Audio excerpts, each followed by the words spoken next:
오늘 하나님의 말씀 보도록 하겠습니다. 에스더 3장 1절에서 6절 말씀입니다. 구약성경, 제가 가지고 있는 성경으로는 구약성경 752페이지 에스더 3장 1절부터 6절 말씀입니다.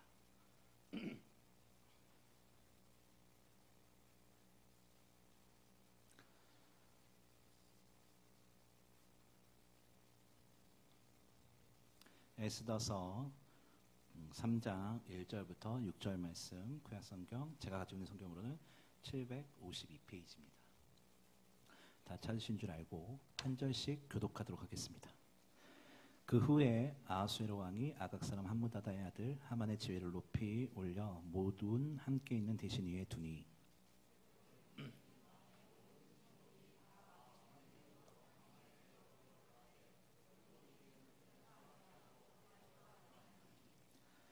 대궐문에 있는 왕의 신복이 모르드게에게 이르되 너는 어찌하여 왕의 명령을 거역하느냐 하고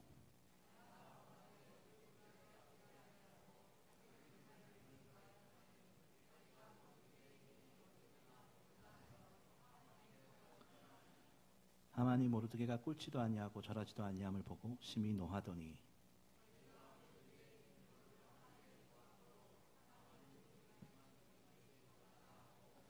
아수르의 온 나라에 있는 유다인 곧 모르드게의 모든 민족을 다 멸하고자 하더라. 아멘. 시간 들여진 예물이 있습니다. 10의 예물 드립니다. 진진부 권사님, 송영호, 송도님 드리셨습니다. 감사 예물 드립니다. 진진부 권사님, 감사원금, 은혜 받는 316목장 대기하소서 김원영 집사님, 주님의 은혜 감사드립니다. 박종산 집사님, 범사에 감사합니다. 315목장 축복해 주시옵소서. 지쟁 315목장 일동 드리셨습니다. 감사 예물 박순영 집사님, 감사원금 임재숙 집사님, 주정원금 진진부 권사님, 1,000번째 송용호 송도님, 진진부 권사님 드리셨습니다. 드려진 예물과 말씀을 위해서 기도하겠습니다. 할렐루야. 사랑과 은혜가 충만하신 아버지 하나님, 은혜와 사랑에 감사를 드립니다. 오늘도 귀한 하루 우리에게 허락하시고 또 이른 아침부터 지금 이 시간까지 우리를 지켜주시고 인도하여 주신 줄 믿습니다. 특별히 이 3일 밤 하나님께서 우리를 부르셨으니 그 귀한 은혜 가운데 인도하여 주시옵소서. 하나님의 귀한 은혜가 우리 삶 가운데 구석구석 내려지기를 원합니다. 주님 영광받아 주시옵소서. 시간 드려진 예물을 있습니다. 10의 1조로 구별하고 감사의 예물로 1,000번째 예물로 주정의 헌금으로 하나님께 드려진 예물들이 온전히 아버지의 영광만이 될 수 있게 하여 주시옵소서. 이 시간 말씀을 듣습니다. 기억되어지고 깨달아지는 은혜 주시옵소서. 감사드리며 사랑이 많으신 예수님의 이름으로 기도드립니다. 할렐루야. 반갑습니다. 여러분께 저도 믿음으로 사는 것이 어떤 것일까요? 믿음으로 사는 것. 히브리서 11장 6절에는 믿음이 없이는 하나님을 기쁘게 할 수 없다라고 했는데 과연 믿음으로 사는 것이 어떤 것일까요? 여러분, 하나님이 기뻐하는 삶을 살고 계십니까? 하나님이 원하시는 삶대로 나의 하루하루가, 나의 순간순간이 그렇게 이끌어져 가고 있느냐라는 질문을 드리는 겁니다. 우리는 믿음 있는 자들이다라고 말을 하죠. 믿는 자들이기 때문에 우리가 이 자리에 또 있는 것이겠죠. 이 존 파이퍼 목사님이 믿음에 대해서 정의를 내리셨는데 믿음은 기쁘고 즐거운 것이다. 이렇게 말씀을 하셨어요. 가만히 들으면서 그런가라는 생각이 좀 했습니다. 믿음은 기쁘고 즐거운 것입니까? 저는 어렸을 때 이제 믿음 생활을 하면 날마다 즐거운 일이 넘쳐날 줄 알았어요. 하나님께서 막 그때 막 필요한 거 다 주시고 그럴 줄 알았어요. 근데 우리가 힘든 일이 훨씬 더 많죠. 그럼에도 믿음은 기쁘고 즐거운 것입니다. 역설적이게 들릴지 모르겠지만 하나님께서는 세상의 방법들, 세상의 논리들, 세상의 길들 이것을 비웃고 오히려 그 고생과 그 어려움이 기쁨의 길이다 라고 말씀을 하십니다. 하나님께서는 내 뜻이 아니라 하나님의 뜻대로 하나님의 방법대로 일하시기 때문이겠죠. 마치 이런 것 같아요. 여자분들이 결혼만 하면 공주 대접을 받을 것 같지만 실제로 결혼하면 어떻게 되나요? 그냥 천덕꾸러기가 되죠. 매일 싸우고 어려움도 있고 싸움도 있고 그러지 않습니까? 믿음 생활도 그런 것 같아요. 믿음이라는 것이 존 파이퍼 목사님이 그 책 뒤에 이제 믿음은 기쁘고 즐거운 것이다라고 쓰고 그 뒤에 또 뭐라고 쓰셨냐면 믿음 생활이라는 것은 염려와 교만, 수치심 이런 것들과 싸워야 한다라고 말을 하고 있어요. 제가 100% 공감을 했어요. 그렇죠. 우리는 우리의 신앙생활이라는 것은 믿음 생활이라는 것은 뭔가 집중하는 것도 있겠지만 우리의 삶 가운데서 교만과 욕심과 수치심과 등등등등 이런 것들, 거룩한 것과 거리가 먼 것들, 거룩한 것의 반대편에 있는 것들을 우리가 싸우며 이기며 나아가야죠. 그것을 이겨내기 위해서 발버둥 치는 과정이 우리 삶 가운데 있어야 되는 것이에요. 이것이 믿음 생활이에요. 어느 날 갑자기 잠자고 일어났는데 믿음을 수치로 계산할 수는 없겠죠. 보이지 않으니까. 근데 어느 날 어제까지는 믿음이 1이었는데 오늘 밤 자고 나니까 100이 될 수 있나요? 그렇지 않아요. 성장과 성숙이 왜 있겠어요? 믿음 생활은 그런 게 아니라니까요. 믿음 생활은 하나님은 거룩하시니까 거룩한 것의 반대편에 있는 것들을 담지 않으려고 꺾어내려고 내 욕심과 내 교만을 자꾸 꺾어내면서 살아가는 것. 그리고 어느덧 지나고 뒤를 돌아보니 내가 믿음으로 성장되어 있더라.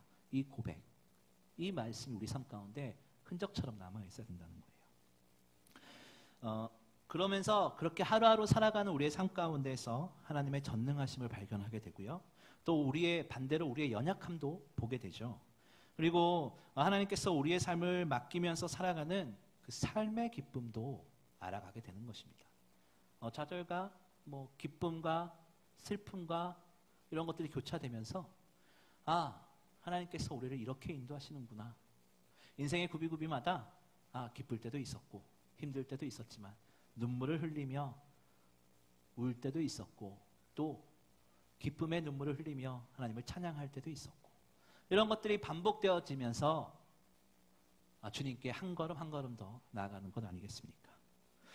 우리의 삶은 하나님께 온전히 맡기고 또 기다림과 인내가 우리 삶 가운데 필요한 것이겠죠. 여러분 중국의 만리장성을 아십니까? 제가 언젠가 얘기를 했던 것 같은데 어디서 얘기를 했는지 기억이 안 나는데 만리장성을 아시죠? 여기에 얽힌 전선들이 수천 개, 수만 개가 있답니다. 그만큼 긴 세월 동안 많은 사람들이 희생과 죽음과 그 노력들이 그 만리장성 안에 들어있던 것일 겁니다. 그 중에 한 가지를 소개해 드리려고 해요. 버전이 여러 가지가 있는데 맹강녀의 전설이라는 것이 있습니다. 정말 많은 맹강녀의 전설의 이렇게 버전이 있는데 그 중에 하나가 제가 들은 거를 이야기해 드릴게요. 만리장성은 중국의 진시황 때 시작했다고 합니다. 연 인원 100만 명이 동원된 엄청난 공사였대요.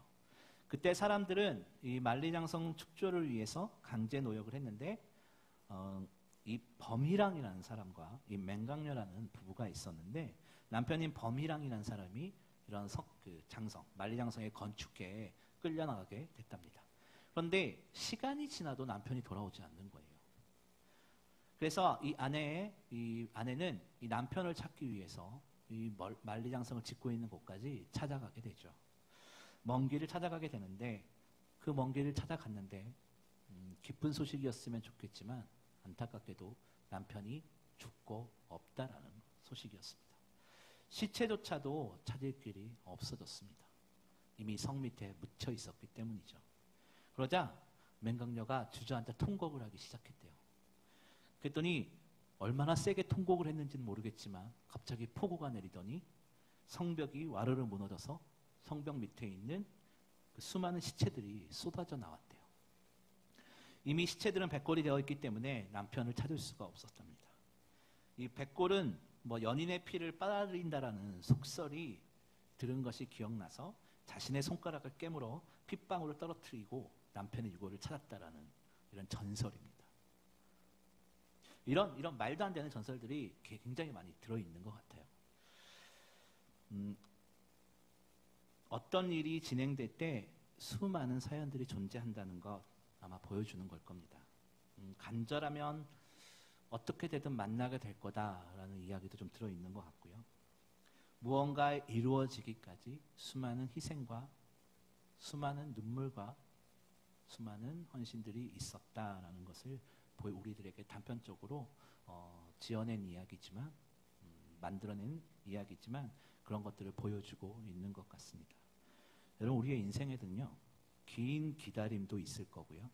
하나님의 은혜를 경험하기 위해서 아주 긴 기다림도 있을 것이고, 또 우리네 삶 가운데서 이런저런 가슴 아픈 사연들, 또 이런저런 기쁨의 사연들 있을 겁니다. 여러분, 기다리던 것을 당연하게 여기던 때가 있었습니다. 강을 건너기 위해서 배를 기다리고, 또 물에 나간 가족들을 기다리는 섬 주민들, 항상 기다려야 했겠죠. 일몰이 들 때까지 갯가 바위에 앉아서 그 기다림은 아마 그 당시에 예전의 사람들에게는 일상이었을 겁니다. 그러나 이제는 다리가 연결되어서 섬과 육지가 연결이 되고요. 또 배편을 기다릴 필요가 없어졌죠. 휴대폰이나 컴퓨터로 보면 배 시간이 나오기 때문에 그 시간에 맞춰가면 되는 것이었고, 사랑하는 사람의 목소리를 듣고 싶어서 몇 날 며칠을 걸어가야 할 필요도 없어졌습니다. 휴대폰으로 보면 되니까요. 요즘 우리 교회에서도 온라인으로 모임들 하고 있잖아요. 심지어 제 아내도 저한테 미트해요. 미트해서 자꾸 얼굴을 보여달래요. 아니, 이따가 얘기하자. 전화를 하자고 그러면은 그냥 얼굴을 보여달래요. 제가 그렇게 보고 싶나 봐요. 그래서 자꾸 이렇게 미트 같은 거 해요. 그래서 우리끼리 이야기지만 정말 귀찮을 때가 농담입니다. 이제 그만큼 기다릴 필요가 없어졌다는 것이죠. 여러분, 무엇을 절실히 기다려 본 지가 언제이십니까? 우리의 기다림들은 어디로 갔겠습니까? 또 우리의 기도의 제목들은 어떻습니까? 얼마나 하나님 앞에 기다리며, 기도하며, 눈물을 흘리며 몸부림치고 계십니까?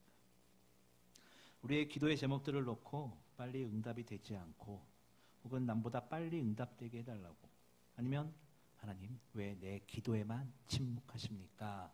라고 매달리고 있지는 않습니까? 오늘 본문은요, 신앙을 지키려다 자신의 민족을 위태롭게 만들고, 또 자신의 일들을 위해서 하염없이 앉아서 기다리던 한 사람이 나옵니다. 바로 그 이름은 모르드게입니다. 여러분, 모르드게가 누구냐면 에스더 2장 7절을 보면 삼촌의 딸 하다사, 에스더 얘기하는 거거든요. 에스더가 왕후잖아요. 왕후의 사촌 오빠입니다. 사촌 오빠이기도 하고 또 양아버지이기도 했습니다. 모르드게가. 에스더가 페르시아의 왕후가 됩니다. 에스더 1장 1절을 보면 아하수르 왕 때 있던 일, 이렇게 시작하고 있어요. 이때 아하수에로 왕은 세계를 호령하던 사람이었습니다. 그 나라가 얼마나 강대하고 번성했겠습니까? 잘 나가던 나라이니 얼마나 기회도 많고 물질, 문화 이런 것들이 풍부했겠습니까? 그런데 어찌된 일인지 오늘 본문에 많은 사람들이 되게 뭔가 휘황찬란하고 뭔가 높은 자리 혹은 무언가 가지고 있는 것처럼 묘사가 되어지고 있는데, 그와 정반대로 동떨어져 있는 사람이 나와요. 바로 모르드게예요. 전혀 모르드게와 상관없는 이야기들이 벌어지고 있었던 거예요. 이게 무슨 얘기인지 한번 보면, 오늘 보면 3장 1절의 시작이 그 후에 이렇게 시작을 하고 있죠. 그 후에 어떤 사건을 이야기하는 것인데, 잠깐 보자면 양딸이고 사촌인 에스더가 왕후가 되었는데, 가족 같은 양딸이 딸같이 여기던 사랑하는 조카가 왕후가 되었는데, 모르드게에게는 삶의 변화가 전혀 없습니다. 조카 덕을 볼 법도 한데 웬일인지 아무런 변화가 없었습니다. 무언가 그럴듯한 재산이 있는 것도 아니고 그럴듯한 직책을 가진 것도 아니었어요. 아니, 오히려 아무것도 챙겨주지 않는 조카가 혹 미웠을지도 모르겠어요. 그러진 않았을 것 같아요. 근데 일반적으로 생각하면 그렇잖아요. 하지만 성경은 그 배경에 대해서 자세히 설명하고 있진 않아요.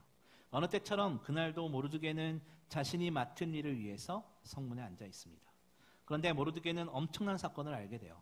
2장에 보면 어떤 이야기가 흐르고 있냐면, 왕의 내시 빅단과 데레스라는 사람이 왕을 죽일 암살을 할 음모를 꿉니다. 그런데 이게 모르드게가 그걸 듣고 왕후였던 에스더에게 알리고 에스더가 모르드게 이름으로 왕에게 고하게 돼요. 당신을 죽이려고 하는 음모가 있습니다 라고 그러자 이제 그 암살 배후가 밝혀지게 되고 이 모르드게의 업적이 궁중일기에 기록되었다라는 것이 2장의 이야기예요. 그런데 여기서 우리가 궁금증을 만들어냅니다. 왕의 암살을 막았다면 그 다음에 무엇이 옵니까? 우리는 생각하잖아요. 무언가 대가. 우리는 무언가를 하면 대가를 바라잖아요. 무언가 선한 일을 했다, 좋은 일을 했다. 그러면 무언가 대가를 바라는 게 우리 사람 마음 아니겠어요? 그런데 모르드게는 그런 흔적이 없다라는 것이죠. 생각해 보세요. 내 조카가 왕후고 내가 왕을 죽일 암살을 막아냈으니 나에게 무언가 해주지 않겠어? 라고 생각하지 않겠습니까? 근데 현실은 달랐습니다. 모르드게가 높아져야 하는데 모르드게가 뭔가 높은 자리로 계속 올라가야 되는데 오늘 3장으로 배경이 넘어가면서 하만의 이야기가 나오고 있어요. 다른 사람의 이야기가 나오고 있다는 거예요. 아각 사람 함무다다를 높은 지위에 올려놓습니다. 이 성경은 전후 배경을 설명하지 않고 그냥 하만이라는 사람의 높아짐을 이야기하고 있어요. 바로 불과 얼마 전까지는 몇 줄 전까지만 해도 이 암살의 배후를 밝힌 모르드게를 이야기하고 있는데 갑자기 뭐가 어떻게 됐는지 설명하지 않고 갑자기 하만이 높아졌다. 이 얘기로 오늘 본문을 설명하고 있습니다. 공은 뭔가 암살에 대한 공을 내가 세웠는데 아무 대가나 이런 아무런 기록이 없고 오히려 하만만 높아졌다라고 말을 하고 있는 거예요. 여러분 뭔가 대가가 따르지 않을 때 우리는 어떻습니까? 분하잖아요. 이런 전후의 사정이 있은 다음에 3장이 시작되고 있는 거예요. 우리가 유심히 볼 게 2장 마지막에는 모르드게의 활약이 드러난다고 말씀드렸잖아요. 왕의 목숨을 살린 엄청난 일을 하게 됩니다. 그런데 3장에 들어서자 1절에 보면 아각 사람 함무다다의 아들 하만의 지위가 높아져요. 2장 후반부에서 모르드게의 경우 그가 왕을 시해하는 그 음모를 저지하는 공로를 세웠지만 아무런 포상을 받지 못한 채 궁중일기로 기록되었다는 내용으로 일단락 지어지고 있어요. 근데 오늘 본문에 등장하는 하만 같은 경우는 어떠한 공을 세웠는지는 성경은 침묵하고 있어요. 하지만 그 행위에 대한 대가가 왕이 높은 자리에 올려놓았다라는 그 대가를 지불하고 있음을 오늘 본문은 기록하고 있다는 거예요. 즉 제가 무슨 얘기를 하냐면요. 이 모르드게라는 사람하고 이 하만이라는 사람하고 대조를 이야기하고 있는 거예요. 이 모르드게라는 사람은 뭔가 엄청난 공을 세웠는데 달라진 것이 없고 이 하만이라는 사람은 성경에 무슨 공을 세웠는지는 모르지만 갑자기 뜬금없이 나타나서 높은 자리에 올라갔다라는 거예요. 하만은 아각 사람이에요. 아각 사람. 아멜렉 족속 후예인데 아멜렉 족속은 이스라엘의 대표적인 적입니다. 대표적으로 알 수 있는 것이 출애굽기 17장을 보면 이스라엘과 아말렉의 전투가 나와요. 그 전투에서 지휘관으로 맹활약하던 사람이 우리가 잘 아는 여호수아입니다. 아말렉 족속은 이렇듯 이스라엘과 악연과 같은 관계였습니다.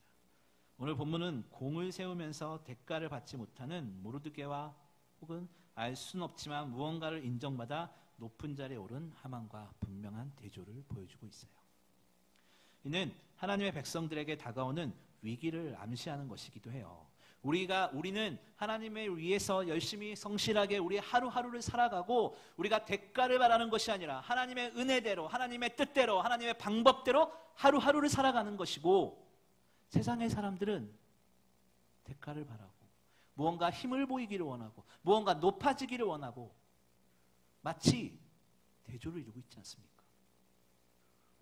우리가 이 하만과 같은 무언가 알 수 없지만 뭔가 높은 자리에 원하고 뭔가 대단해지려고 하고 이것이 과연 하나님이 원하시는 것일까? 과연 하만이 높은 자리에 올랐으니까 무언가 대단해지고 뭔가 높아진 멋있어지니까 우리도 이렇게 해야 된다는 게 우리 마음 가운데 있을지도 몰라요. 아니요. 우리는요. 주님께서 맡겨주신 사명을 감당하며 인내, 순종, 그의 길을 따라가는 겁니다. 우리가 하루하루 살아가면서 하는 것은 대가와 상관이 없어요. 대가가 주어질 수도 있겠지만 주어지지 않을 수도 있어요. 하나님의 은혜가, 하나님의 뜻이, 하나님의 응답이 오늘 있을 수도 있지만 오늘 없을 수도 있다고요. 가장 중요한 건 그럼에도 불구하고 우리는 주님을 바라봐야 된다는 것이에요. 그럼에도 불구하고 주님을 따라가야 된다는 거예요.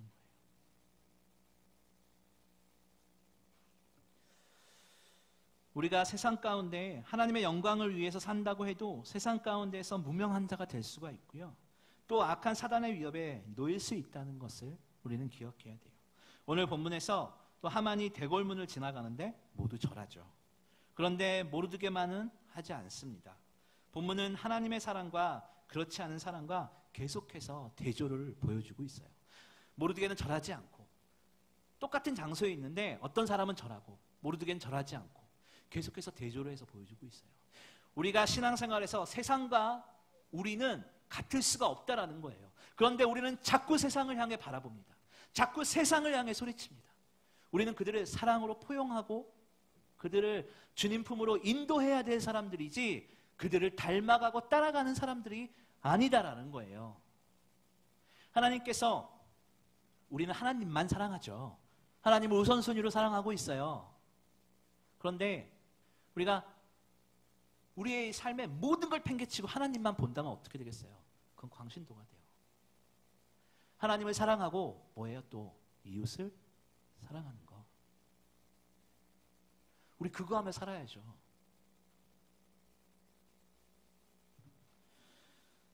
오늘 본문에 모르드게는 하만에게 절하지 않는 일들을 보여주고 있습니다. 당시 유대인들은 하나님이나 왕이나 은혜를 입었을 경우 은혜를 구할 경우에만 무릎을 꿇거나 절을 했답니다.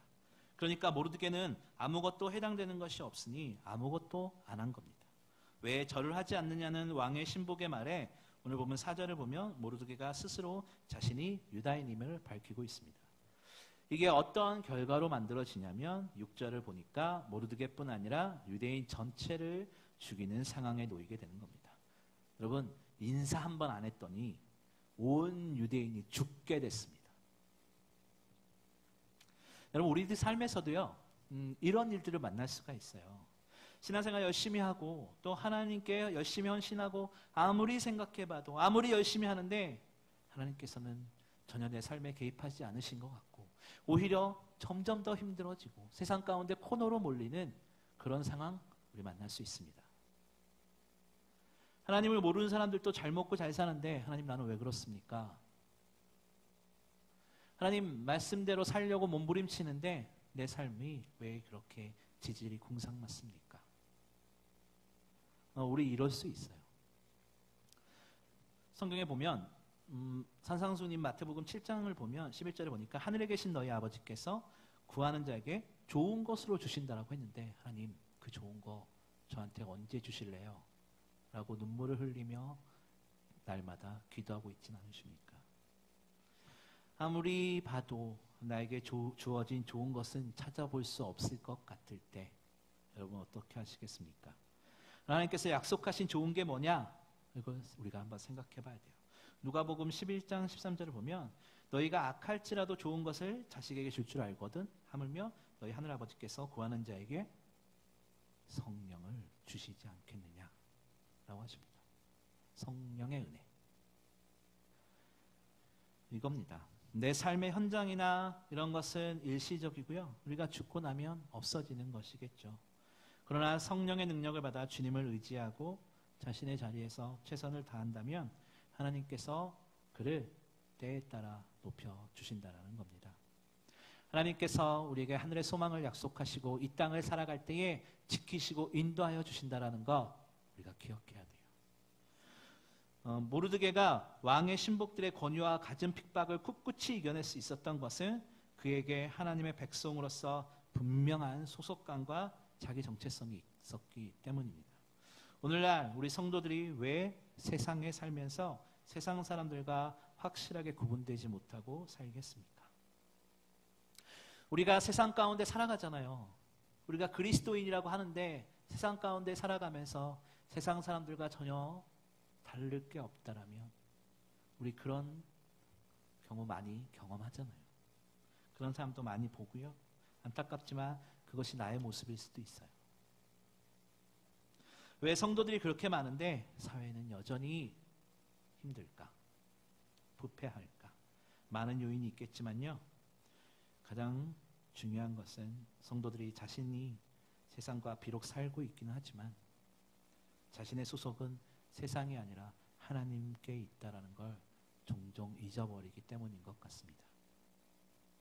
확고한 정체성, 확고한 마음, 흔들리지 않는 결심, 주님의 뜻대로 살겠다라는 다짐, 넘어지고 쓰러져도 다시 한번 힘내서 일어서는 마음, 우리 이런 거 부족한 것 같아요.